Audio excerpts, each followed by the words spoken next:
is important for the 21st century, is important for prosperity, is important for resilience, is important for sustainable growth. Nigeria's Dr. Ngozi Okonjo-Iweala makes history, becomes first woman and African Director General of World Trade Organization.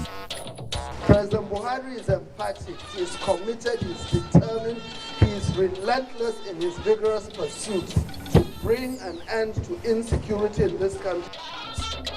Security chiefs synergize with governors of Northwest states to combat bandits and banditry as Inspector General of Police deploys special forces to Oyo State. Northern Elders Forum engages Northern Governors Forum on State of the Nation.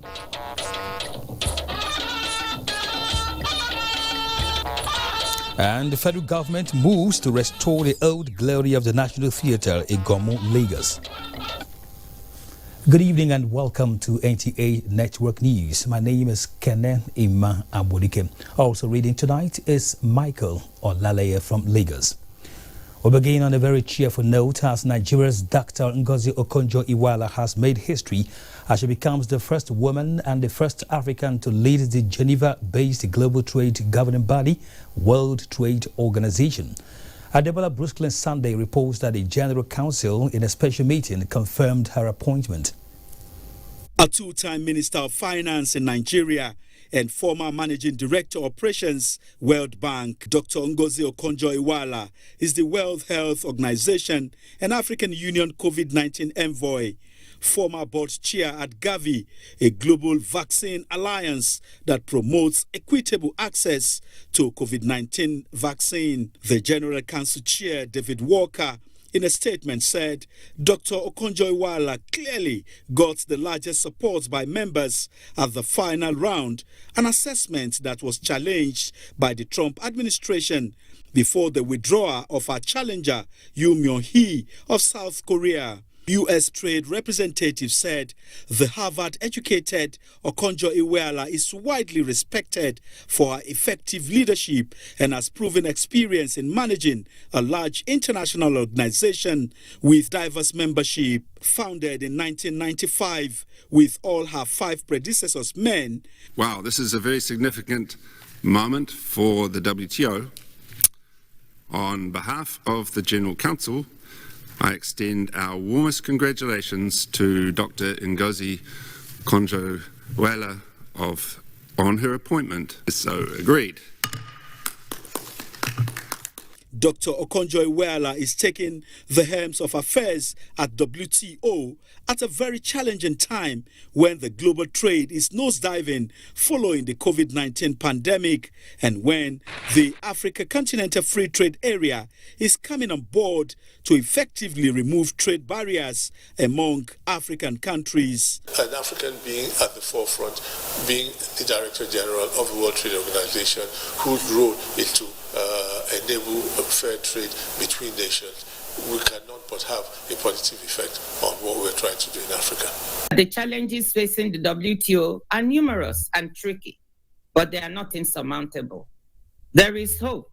There is light at the end of the tunnel if we work together in a transparent manner that builds trust, builds bridges, diffuses political tensions, and encourages convergence. Her term starts on the 1st of March 2021. Adebola Brusklin Sunday, NTA News. In the meantime, President Muhammadu Buhari warmly felicitates with former Minister of Finance and Economy, Dr. Ngozi Okonjo-Iweala, on her election as Director General of the World Trade Organization, bringing joy and more honor to the country. In a statement on behalf of the federal government, the president takes pride in the fact that the Harvard-educated and renowned economist is taking up another onerous task of service to the world and humanity. He believes her track record of integrity, diligence and passion for development will continue to yield positive results and rewards to mankind.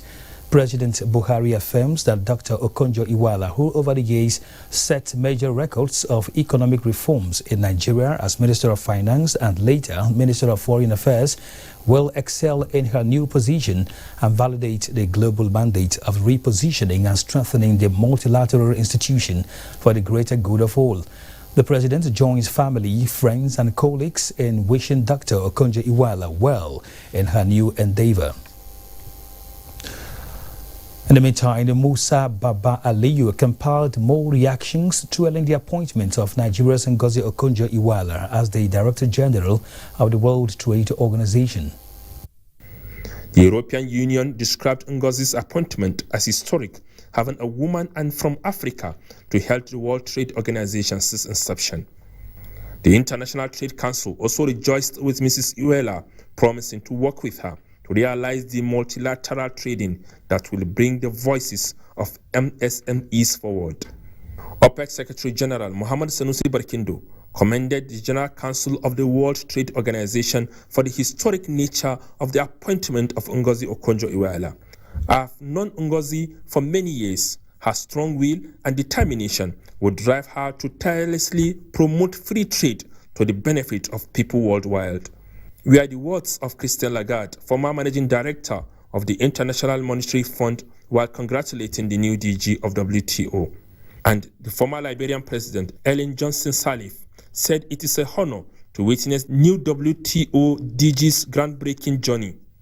And back home, the President of the Senate, Ahmad Lawan, urged the new Director General to deploy her intellect, experience, energy, and integrity in leading the WTO to promote global prosperity through fair trade.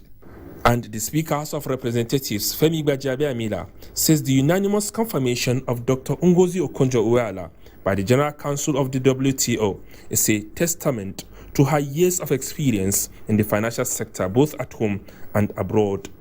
And the Foreign Affairs Minister, Geoffrey Nwayama, in a congratulatory message, described Ngozi Okonjo-Iweala's appointment as well-deserved. In Abuja, Musa Baba Aliyu, NTA News. Nigeria's Ngozi Okonjo-Iweala leads World Trade Organization, meets the renowned world-class economist who broke the jinx as the first woman and African to head the organization. Here comes Ngozi Okonjo-Iweala on track to run the global multilateral trade body, the World Trade Organization. The narrative of a rising Africa. Come March 1st, she is expected to hit the ground running, and she sounds confident. Organizations like the WHO, Gavi, CEPI, even the World Bank, IMF, and all those multilaterals to try to set the rules so that next time we don't spend time trying to figure out how to respond. It will just trigger a set of actions. The race started with a hurdle at her home country, Nigeria. We already had nominated another candidate, but Mr. President insisted that he wanted Dr. Ngozi Okonjo-Iweala to represent Nigeria, so we had to withdraw the previous nomination and present her. His foresight has led, and it has culminated into her being elected as the DG of the WTO. On the continental scene, her 30 years experience on the global stage gave her the edge over two other major contenders from Egypt and Kenya. Having garnered support from member states, Ngozi Okonjo-Iweala was to face another big challenge, this time around from her second home, the United States of America. But faith and opportunity yet again reared their heads, with events culminating in the eventual ouster of the last contender. Then came the endorsement to victory. So agreed. Our membership of the WTO and our being in the driving seat of the African continental free trade gives us the opportunity to actually enjoy the two opportunities and facilities.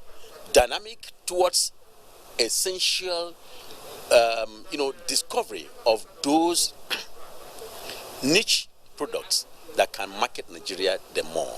With vast knowledge in development economics, trade and finance, Dr. Ngozi Okonjo-Iweala is believed to have the skill set to lead the WTO as she promises to deliver outcomes, unite the global North and South, build trust, and work towards access to life-saving vaccines as efforts towards recovery of world economy continues.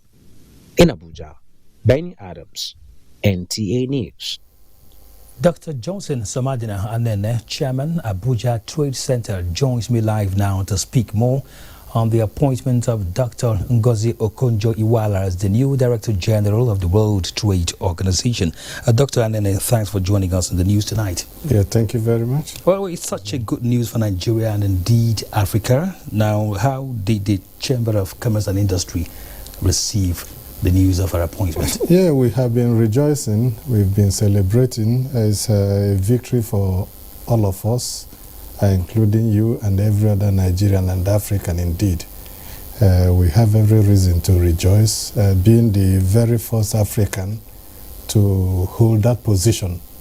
It is a thing of joy, so we are very rejoiceful and very happy at the chamber that one of our own has been so appointed. And we also know that it is a good omen for the Nigerian economy and the African economy because, of course, like you had the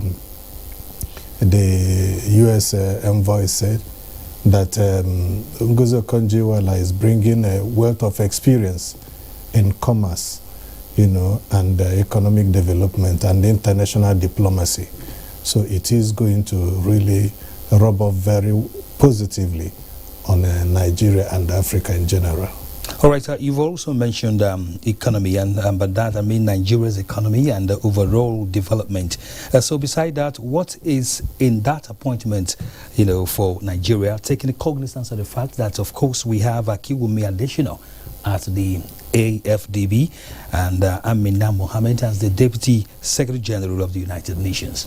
Yes, well, it's going further to, register Nigeria in the heart of the World Committee of Nations because it's not easy for us to have such three international players in the world sphere, so it's a very big thing for Nigeria, really, I must tell you. And what should we be doing as a nation now as regards this appointment? Is to support her all the way. The president has started lending his support, by supporting his election, her election. So what we in Nigeria should do is to leverage on the opportunities her appointment will bring to Africa, because her appointment really, like I've said earlier, will open the economy, will open the borders, and will, bring Nigeria to the positive attention of the world powers. It's not only when it comes to negative news that they should remember Nigeria. They should also remember Nigeria with the likes of Ngozi Okonjo-Iweala, knowing that good things can really come from Nigeria and Africa. Already, the lady in question seemed to be hitting the ground running with issues of COVID-19 and how it affected the global economy. How do you react to that? Yes, that's one of her promises during her acceptance speech, that she's going to tackle the economic problems that were brought about by the COVID pandemic. So I have every belief that she will hit the ground running and will deal seriously and decisively with the economic issues that the COVID-19 presented to the world and to Africa in general. And you're expecting a massive positive ending, maybe by the time her tenure ends? Of course. She has said that with her mandate is really to drive the economy, create more jobs, and open the borders, the frontiers of trade, facilitate trade across borders, particularly in Africa, Thank you, Dr. Anene, for coming on the news tonight. Oh, thank you very much. We'll be speaking with Dr. Johnson Somadina Anene, Vice President of Abuja Chamber of Commerce and Industry. Network News continues shortly after this timeout. Stay with us.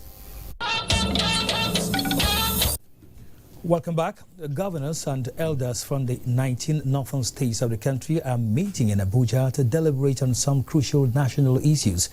Correspondent Abubakar Usman Akwanga reports that the issues slated for deliberation at the extraordinary meeting are not made public, but information from a reliable source indicates that security is expected to top the agenda. At the meeting are Governor of Plateau State Simon Bako Lalong and his Sokoto State counterpart Aminu Waziri Tambuwal. Others are Chairman of the Northern Elders Forum, Professor Abdullahi Ango, former Speaker, House of Representatives Gali Umar Nahaba, former Federal Permanent Secretary Hakim Baba Ahmed, and other members of the forum. The meeting is expected to brief the media at the end of the session. And talking security matters, governors of the Northwest State and service chiefs have resolved to adopt holistic approach and new strategy in dealing with the security challenges confronting the region and the entire country. Muhammad Umar Ajinge reports that this was at a security town hall meeting in Kaduna. A renewed commitment to ending security challenges in the Northwest. As these stakeholders in the fight against insecurity in Nigeria, the National Security Advisor, service chiefs, the state governors converge on Kaduna to chart a way forward. Have decided to work on a whole of government approach in combination with a whole of society approach to achieve a whole of nation result. That is why we are engaging you. President Buhari is emphatic, he is committed, he is determined, he is relentless in his vigorous pursuit to bring an end to insecurity in this country, and I want to assure you that that will happen. We are working to ensuring that there is a difference. The service chiefs and I just took over the reins of leadership of the armed forces barely 2 weeks ago. And so you would expect that some reorganization is currently ongoing. Governors of the Northwest states called for calm, urging religious and traditional rulers to continue to preach tolerance and remain vigilant towards checking criminal elements in their domains. To support our military, our police and security agencies, not only with prayers, but with calls for them to be better equipped. We're looking forward to seeing the end of insecurity in Nigeria. The meeting is expected to reconvene at a later date to collate and harmonize fresh ideas, particularly from religious and traditional rulers in the worst affected areas, towards consolidating on the new strategy. In Kaduna, I am Muhammad Marajingi, NTA News. Meanwhile, Suleiman Abdullahi Rigachuku in this special report takes a look at strategies by the federal government in tackling insecurity in the Northwest. Our stakeholders say more community engagement is needed to consolidate on gains already recorded. Insurgency is a global security challenge. The northwestern part of Nigeria is witnessing the challenge in banditry, kidnapping and other acts of terror. At every turn, government kept paid working with stakeholders to counter increasing crime rates through Operation Standard Strike, Hadarin Daji, and Operation Taimakweyazu and Dirarimikia by the military. The Nigeria Police in Operation codenamed Pop Ada recorded some milestones. Participants at Kaduna meeting have reached a consensus on doing more with community engagement to achieve success on the fight against security challenges. Those that have come out of their own free will, to succumb to the authorities, they could be offered some form of leniency. But a crime committed is already a crime and should be dealt with. Let's try to analyze, understand what in the first place brought about these issues of banditry in Nigeria. By involving all that needed to be involved in the security challenges, situation and apparatus in terms of advice. Another town hall meeting is expected soon as deliberate strategy towards ensuring massive support to end criminality in the region and parts of the country. Suleiman Abdullahi Rigachuku, NTA News. Now, the Inspector General of Police, Mohammed Adamu, has ordered the immediate deployment of police intervention and stabilization forces to Oyo State to reinforce security and boost public confidence in the areas affected by recent crises in some parts of the state. Francis Form reports that the IGP has also announced the commencement of Operation Pop Ada 2 in Abuja to tackle banditry, kidnapping, armed robbery, and other heinous crimes. The deployments consist of intelligence and operational assets of the force, which include 4 units of the Mobile Police Force, seasoned operatives from the Force Intelligence Bureau, and 1 operational and surveillance police helicopter from the Police Air Wing Department. You will notice that they are changing tactics. Meanwhile, these are men of the newly formed Operation Puff Adder 2, waiting to be deployed to their new areas of assignment to reclaim the public space from criminal elements threatening the nation's internal security.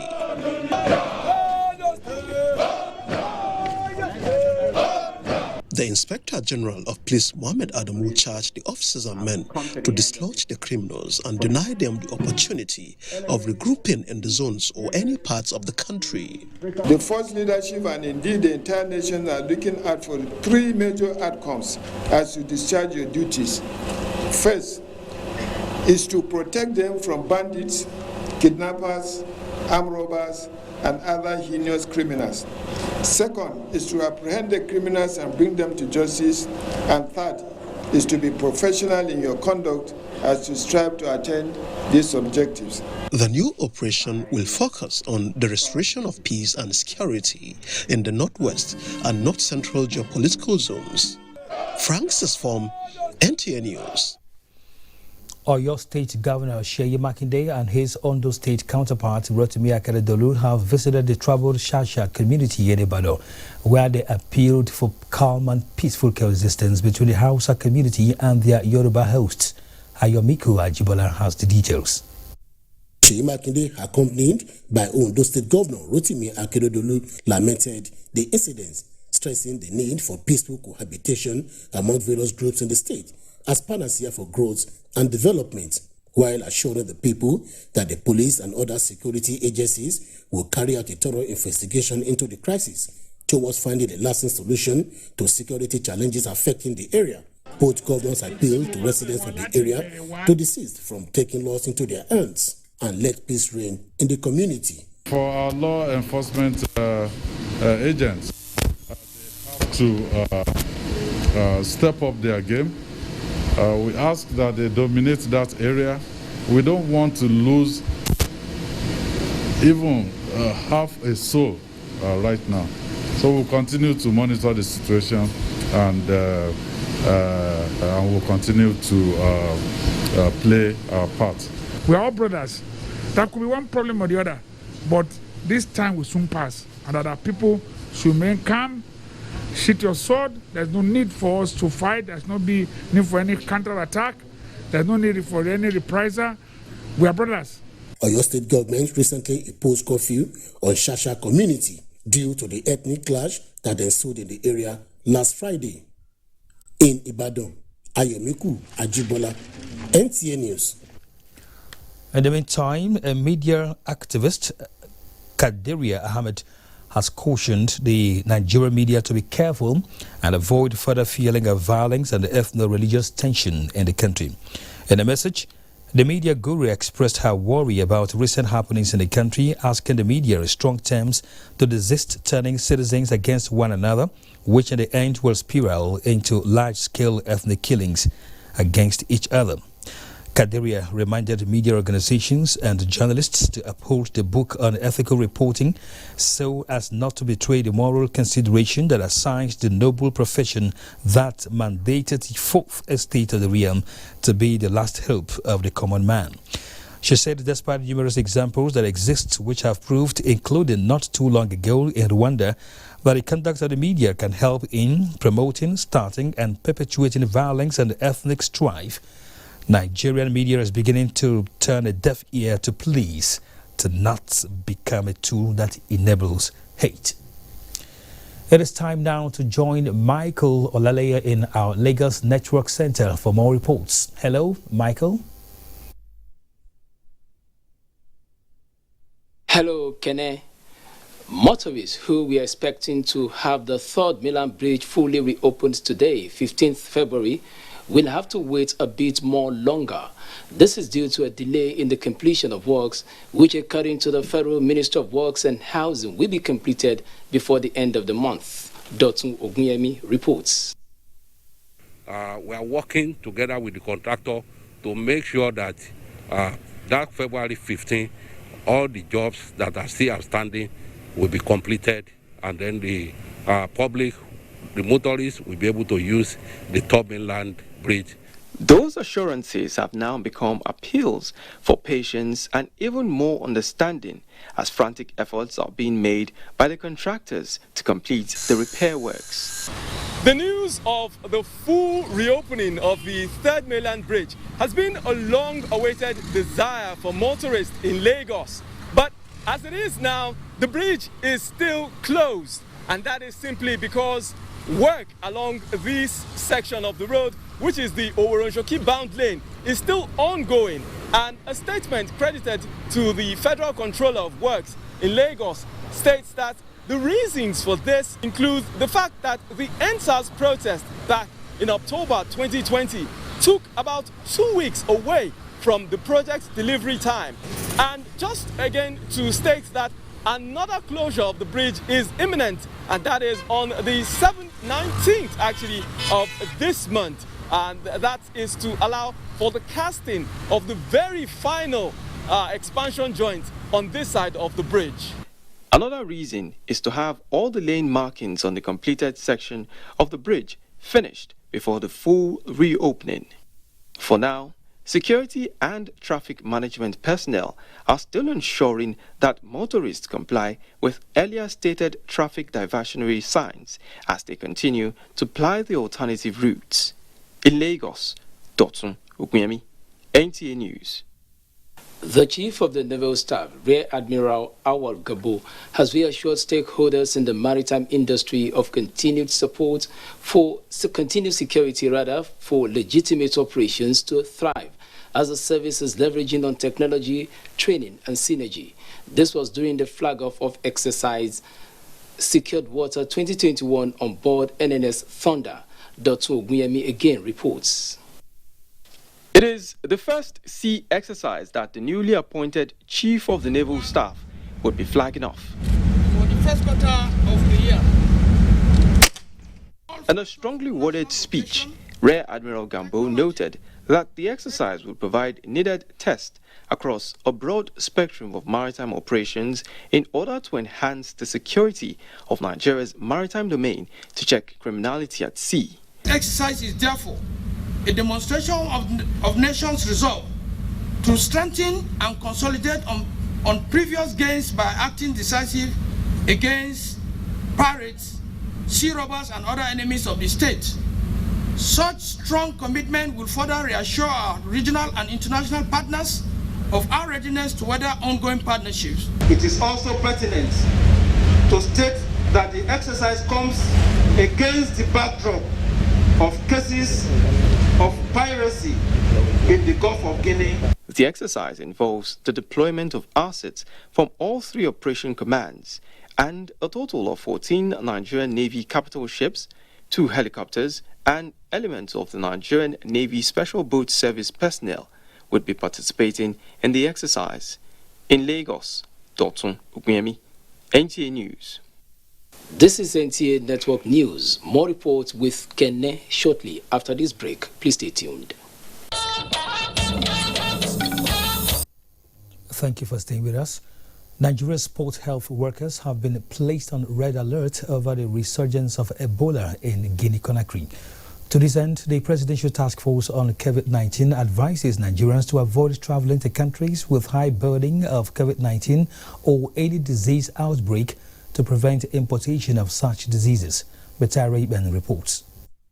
The nation continues to battle with COVID-19. The resurgence of the dreaded Ebola virus in Guinea-Conakry has become a major concern in the West African region, and Nigeria is not leaving anything to chance. Land, sea and air borders and all hospitals have been put on notice to alert health workers to have a keen index of suspicion and to check patient travel history and to report all concerns to infectious disease focal persons and state epidemiology without hesitation. We shall keep an eye on it to avoid having to combat with 2 deadly diseases at the same time. compared to the 2014 West African outbreak, we now have a vaccine against this Ebola virus that can be used in the context of outbreaks. Vaccines are still being expected to inoculate the population against COVID-19. Additionally, the federal government, as you might have heard earlier, has received the commitment of about 1.5 million and 100,000 doses of AstraZeneca from MTN and the government of India, respectively. To boost oxygen supply, especially for critical COVID-19 cases, 36 existing oxygen plants in the country are to be repaired ahead of plans to build new ones. In Abuja, Mitaire Ikben, NTA News. Nigeria's creative and entertainment industry is set for a rebirth as the federal government signs a memorandum of understanding with the Bankers Committee for the restoration of the National Art Theatre Igomu, Lagos. The agreement for the private sector-funded 21 billion naira project is facilitated by the Central Bank of Nigeria. Adeni Yetaiwo reports. Built 45 years ago as a national monument to the African culture, the imposing National Art Theatre Igomu, Lagos has in the last 2 decades gone moribund, failing to provide the needed support for the nation's fast-growing creative industry. Minister of Information and Culture, Lai Mohammed, has been working with the Central Bank of Nigeria to save the national asset by partnering the private sector. He is excited on this particular occasion as he signs a series of agreements with the Bankers Committee to restore the facility. As part of the restoration of the National Theatre, there will be the development of a purpose-built cluster to provide world-class facilities for the Nigerian creative industry. It is going to be a 21st century building.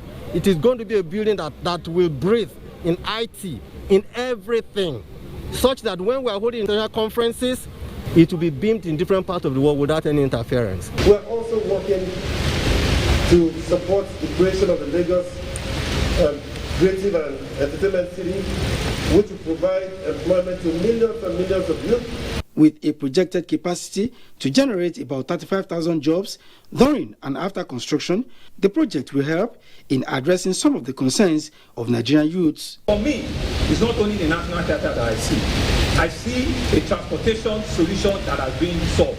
But more importantly, I see urban regeneration. The President has fully supported this project. Contracts for the project were also awarded during the ceremony. With a timeline of 15 months to complete the project, work is expected to start very soon, and Nigerians can look forward to a new national theatre. We now go to politics, where Information and Culture Minister Lai Mohammed has called for the outright cancellation of the ongoing APC membership registration and revalidation exercise in Kwara State. The minister made a call shortly after taking part in the exercise at his Oro country home in Kwara State. Anthony Folson reports. Information and Culture Minister, who arrived his Oro polling unit 006 Ward 2, was taken aback with the avalanche of complaints by party members who have been thronging the place to have their membership revalidated or register afresh. The minister, who was visibly not disposed with the process, called for an outright cancellation of the exercise. There seems to be a deliberate policy for exclusion by the registration team from Abuja and their collaborators. It seems there's a plan to deregister even high-ranking members and stakeholders who have paid their dues to this party and without whose contribution this government will not have been in place.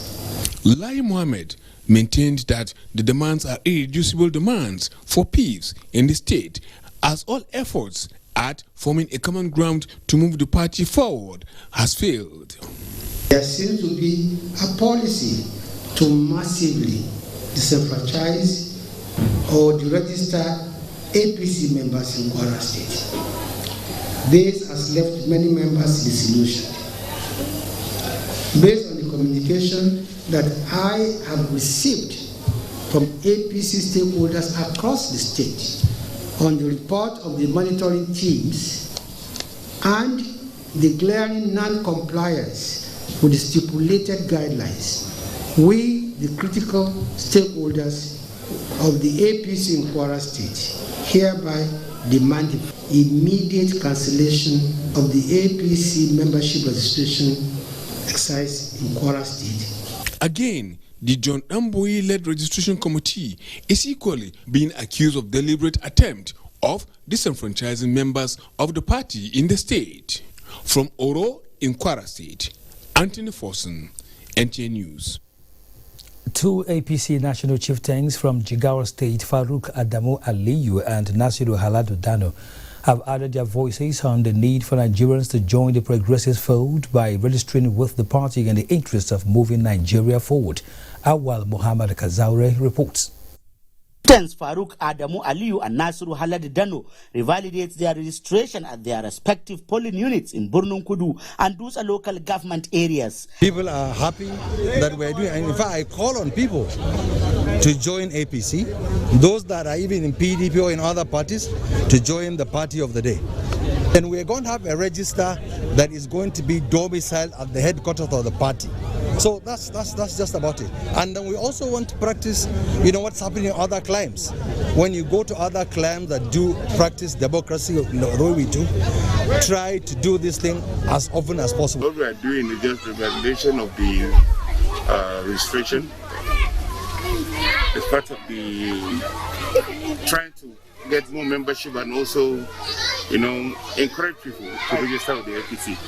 Meanwhile, reports across the 27 local government areas indicate the registration and revalidation exercise is going on smoothly with people trooping to the centers to participate. From Dutse, Awal Muhammad Kazaure, NTA News. Still talking in politics, Rivers State PDP Chairman Ambassador Desmond Akawo has commended the peaceful conduct of the PDP chairmanship primaries. Akawo spoke after monitoring the conduct of the primaries in some local government areas in the state. Emmanuel Lene reports. Rivers State PDP local government chairmanship primaries commenced with the distribution of electoral materials to the various local government area returning officers for the conduct of the primaries at the various local governments. Rivers State PDP Chairman Ambassador Desmond Akawo, in company of the National Local Government Chairmanship Primaries Election Screening Committee, monitored the exercise in Obiakpo and Port Harcourt City local government areas. Ambassador Akawo commended the peaceful conduct of the primaries, describing it as credible and transparent. He expressed confidence that, drawing from the performance of the PDP-led government in the state, the party will come out victorious.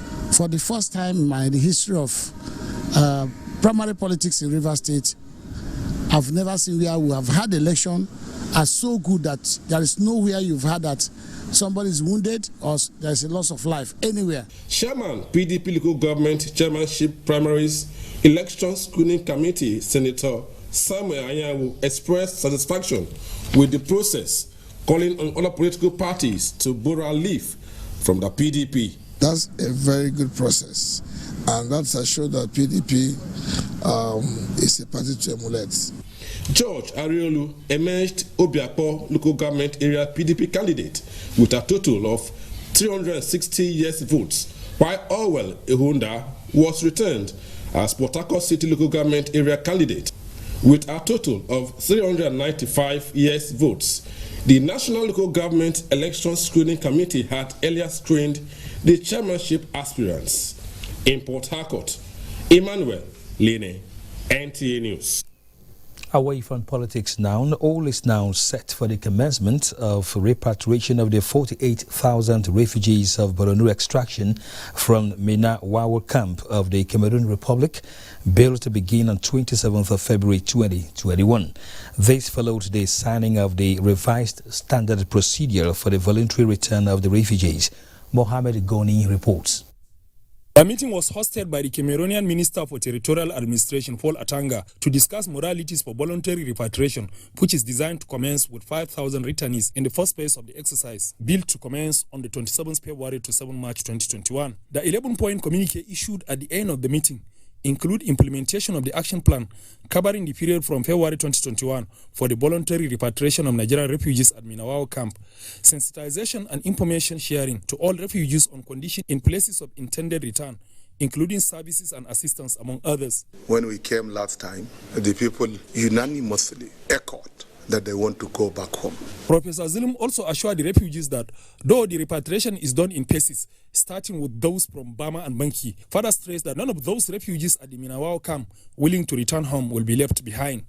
Cameroonian Minister of Territorial Administration, Paul Atanga, said both President Buhari and President Paul Biya insist that international laws and conventions should be adhered to in the process of repatriation. There's place for joy as for the 5,000 who will be in the first list. But it's an ongoing process. In Maiduguri, Mohamed Goni, NTA News.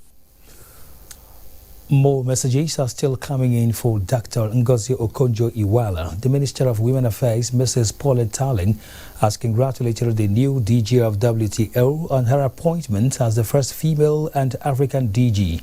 She praised that her tenure will bring significant progress in the task of mainstreaming women in development processes globally. This is the network news on the NTA. Stay tuned for sports update and more after the break. Super Falcons set for Turkish Women's Cup. Let's join the sports desk for details.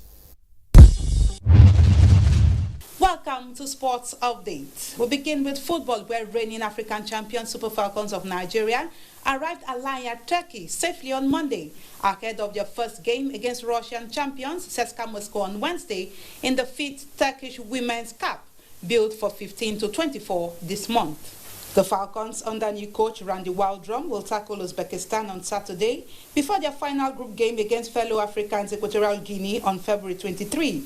In basketball, all is set for the final FIBA AfroBasket 2021 qualifiers, with 5 groups of teams in contention in Tunisia and Cameroon from February 17 to 21. Nigeria's D Tigers, who are scheduled to compete in Monastery, Tunisia, begin their Group D campaign against South Sudan on Wednesday. The African champions will play Rwanda on Thursday before meeting Mali on Friday.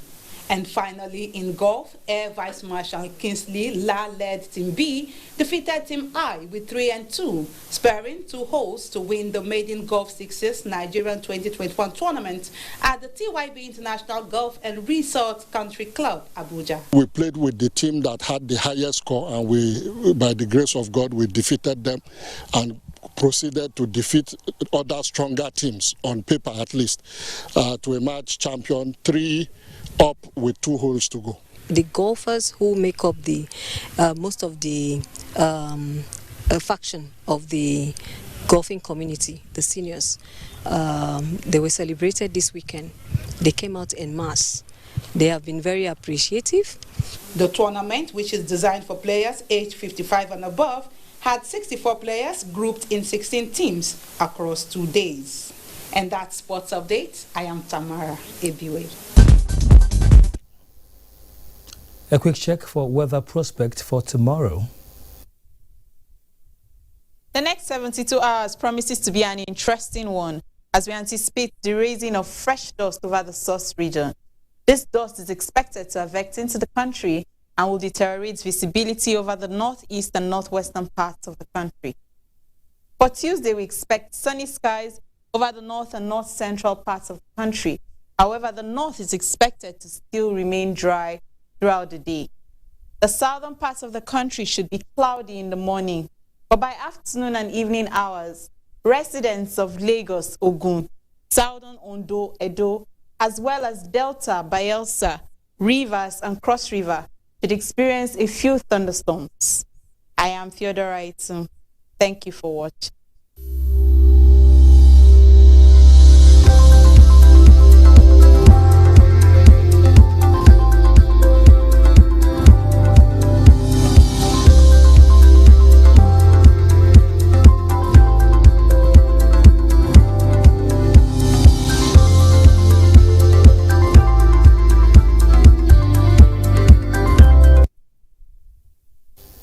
And that concludes NTA Network News tonight. Many thanks to you for watching.